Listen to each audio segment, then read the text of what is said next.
watching this video, you've probably already booked your Pride of America cruise or are thinking about going on this cruise. This is going to be the first video in a series where we tour not only the ship, but go over every single dock and stop along the way and give you our overall take on this cruise. So we're going to start off by touring the rooms. The ship itself is pretty small. The rooms were pretty nice and spacious. This was our first cruise we were ever on. The room itself, everything seemed pretty up to date.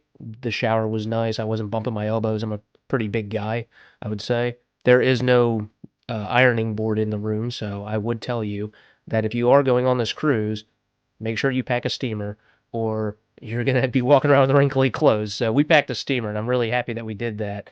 But as you can see, the room was pretty spacious. We had the balcony, and the guy sitting out here is our friend Tom, who came on the trip with us from work. So you'll see him in quite a bit of the other videos if you watch our other ones. And then that's my wife, Natalie.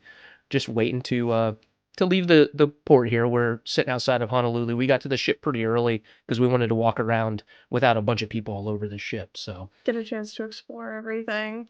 This is Skyline restaurant. We highly recommend going there if you guys want something for breakfast and you don't want to go to the buffet. It's a great place to have a sit-down meal. We only ate breakfast there though. We didn't yep. try like dinner or anything like that there, but I'm sure it's good. This is Jeffersons Bistro. We both absolutely loved it. It is a specialty dining. Out of all of the restaurants that were on the ship that were specialty and not included, I think that this is the best one that's worth paying for. You can get things that aren't French like escargot, but we both really thoroughly enjoyed it. We did. And to piggyback off that, uh, you don't really need to buy a dining package here. We actually thought that the free-to-eat restaurants, the complimentary restaurants, were just as good, if not better, than some of the pay-to-eat. The Cagney Steakhouse wasn't anything special for us. Really, the Jefferson's Bistro was the only one that we felt we really needed to Pay pay for. for. Yeah, this is the main lobby area. It's really nice. They did a really good job of giving patriotic details all throughout. There was a little bar and cafe area that we passed that serves Starbucks. Great place to stop and get a cup of coffee in the morning or a drink, depending on what your preference is. Down this hall is all of the shops for the cruise. There's a jewelry store, two little gift shops. One of them is more like a convenience area. The other one you can get some interesting Norwegian Cruise Line specific items if you wanted to take a souvenir home. But for the most part, we found that the ABC stores on each of the islands was the best place to find souvenirs to take with you. Right. I would actually recommend not purchasing souvenirs in these stores unless you're getting something specifically for the cruise. Yeah. I got a beach towel that was pretty inexpensive, but for the most part, everything has a price increase, and you're going to be at port every single day. Yeah. So just purchase it on the island and bring it on the ship.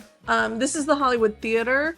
We did go to 2 comedy shows here. There were events going on throughout the entirety of the cruise.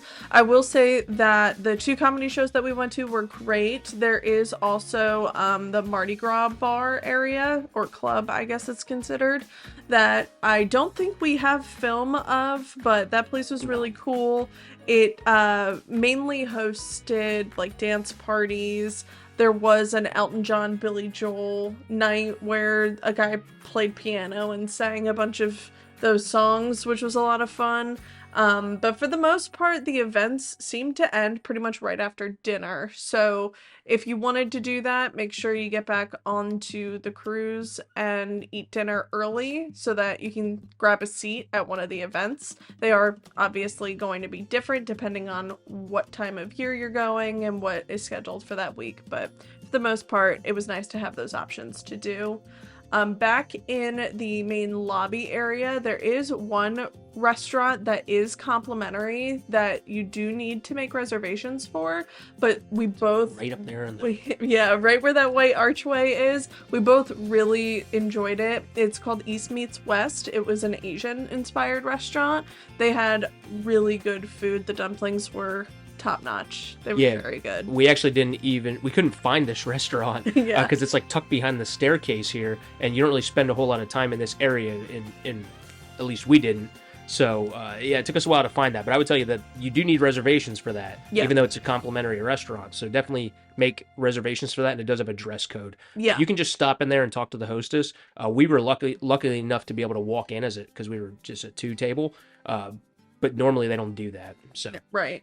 Up on the second level in the main lobby is the Pink Champagne Bar. We didn't really spend a whole lot of time here because, to be honest, we didn't spend a whole lot of time on the actual ship. We were pretty much on the islands the entirety of the trip.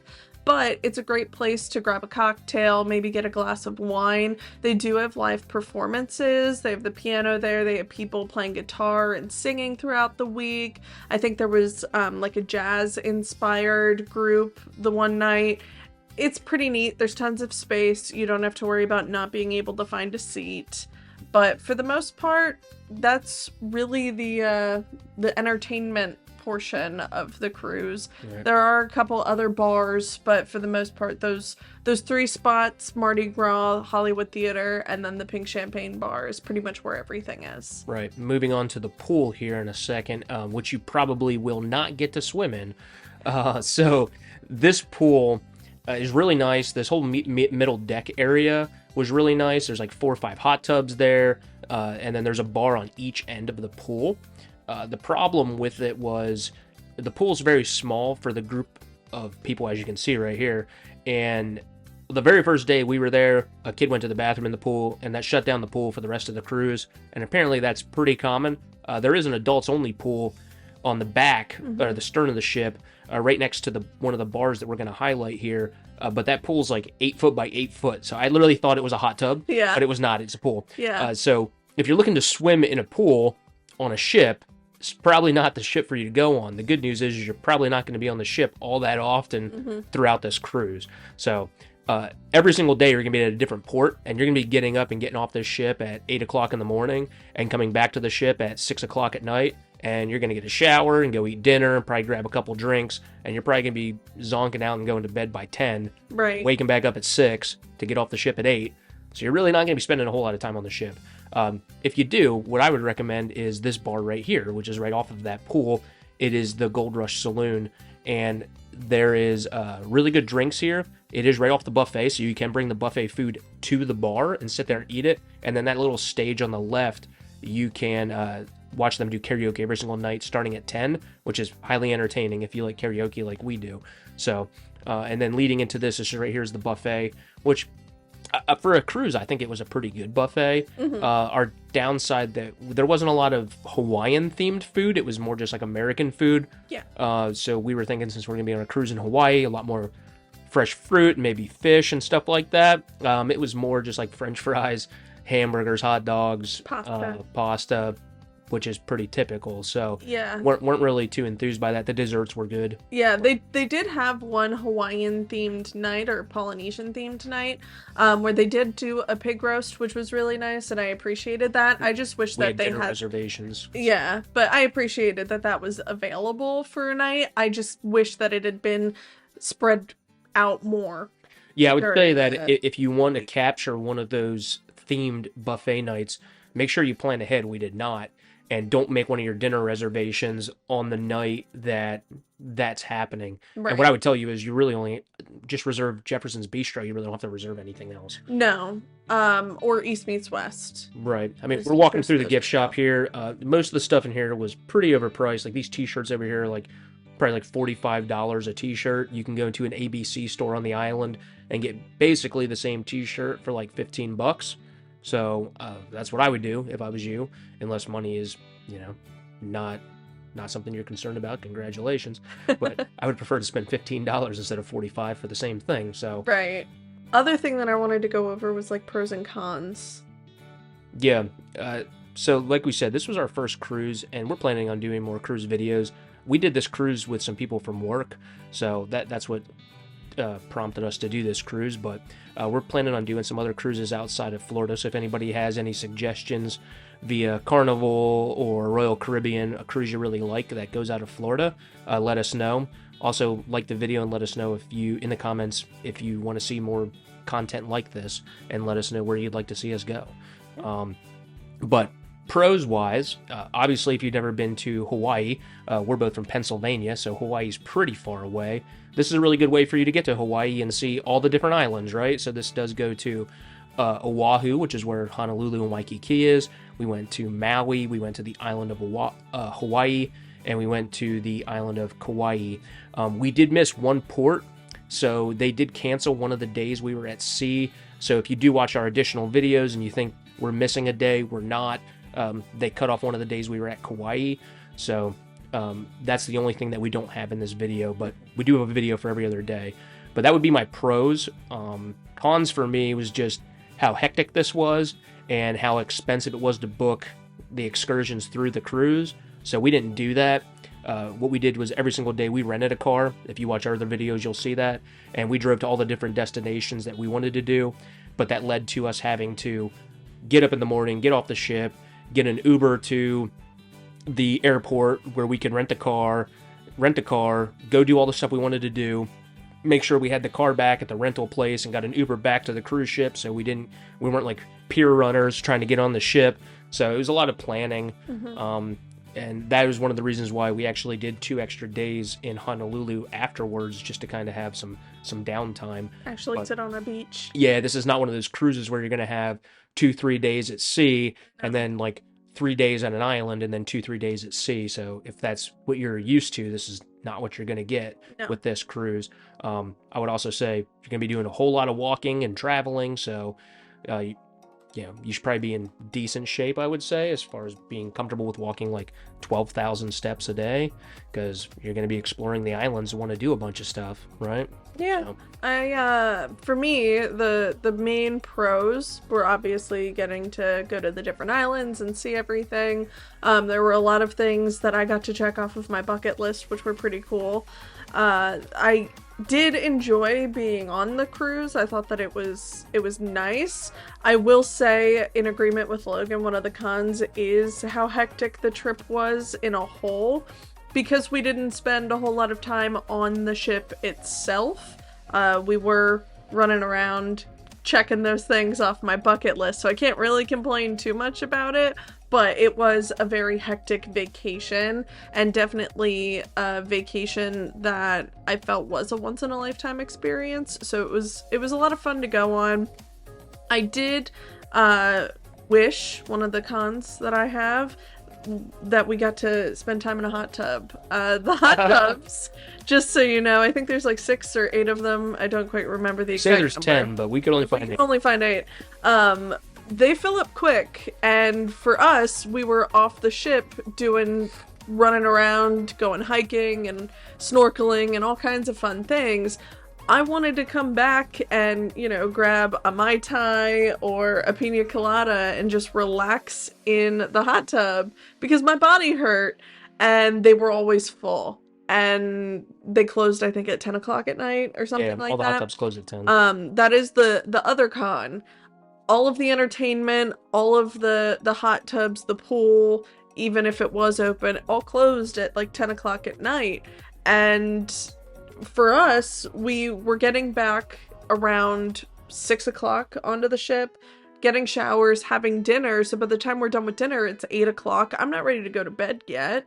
I have 2 hours. Maybe we were able to catch a show, but for the most part, the only thing that was left for us to do was go eat or go drink. I wish that there had been more things for us to do that weren't either of those 2 things. However, it was our first cruise. It was a relatively small cruise, so I completely understand that it's not like a Royal Caribbean cruise that has like the shopping malls in it or anything. Don't know if that is going to carry over into other cruises, but we'll find out. For the most part, though, I think it was a relatively good time. Yeah. While she was talking there, we did walk past. We're on the stern of the ship, and you saw one of the hot tubs. And those were the 2 bars that we would recommend going to, especially at night when you're sending off, as you watch a preview of our trip here. So if you want to catch a little bit of a preview of what our other videos are going to look like, these are previews from all the videos to come. But the bottom bar was the Aloha Lanai bar, and that was the one that I actually think we liked the most. You Mhm. could sit there underneath the canopy, so if you got sun drenched all day and you just wanted to sit in the shade, you could sit there with a drink. If you have the drink package, everything there was free, and you could just watch the ship send off every night. That was really nice. And then the bar right above that on the second floor, that's where the adults only pool is. That Waikiki yeah, bar. that Yeah. is smaller than your bedroom in your house. Yeah. Yeah, that pool is right there, and that bar is called the Waikiki Bar, and that's open pretty late at night. I think sometimes that was open till around midnight or so, which Mhm. was late for this ship. Yeah. Um, but yeah, that was the only two things I wanted to say was go check those bars out if you wanted to have an outside drink. I would recommend those instead of the ones by the pool because you're going to be in the middle of the ship and you're not going to be able to see um, any of the beautiful landscape and scenery. So Yeah, which was honestly, I think the best part of actually getting to be on the cruise was see all of the landscape, and everything that the islands of Hawaii really have to offer. Getting to wake up in the morning and walk out of your balcony door and just watch the ship pull into port, and you just have these mountains that look like, they are straight out of Jurassic Park or Moana was absolutely incredible. And an overall great yep. experience. A few other things to note would be at night because you are going from port to port. This ship is moving, man, Yes. and it's also a smaller ship. So if you're a person that gets seasick, you are gonna get sick on this ship. I promise. Yeah. This ship, you will be feeling it when you are Yeah. moving to the point where every day when we got off the ship, I felt vertigo standing on land that wasn't moving, Yeah. right? You did. Even It was even rough. at 2 days into being in Honolulu after we were off the ship, I was feeling it, and I didn't get seasick on the ship. But I'm not a person. I have a pretty strong stomach, but the ship got to me too, and a lot of people. Like you'd see them walking, and they were like flying over to the side, banging into the walls and stuff. Yeah, it was pretty rough. They were going pretty fast just to make sure we got from port to port on time. Also, the demographic of people that were on the ship seemed to be somewhat older. I would say in like the 50 to 70-ish range. So if you're looking for a cruise ship where people are going to be partying and drinking, this is not the ship for you. Yeah. Like she was talking about the Mardi Gras bar.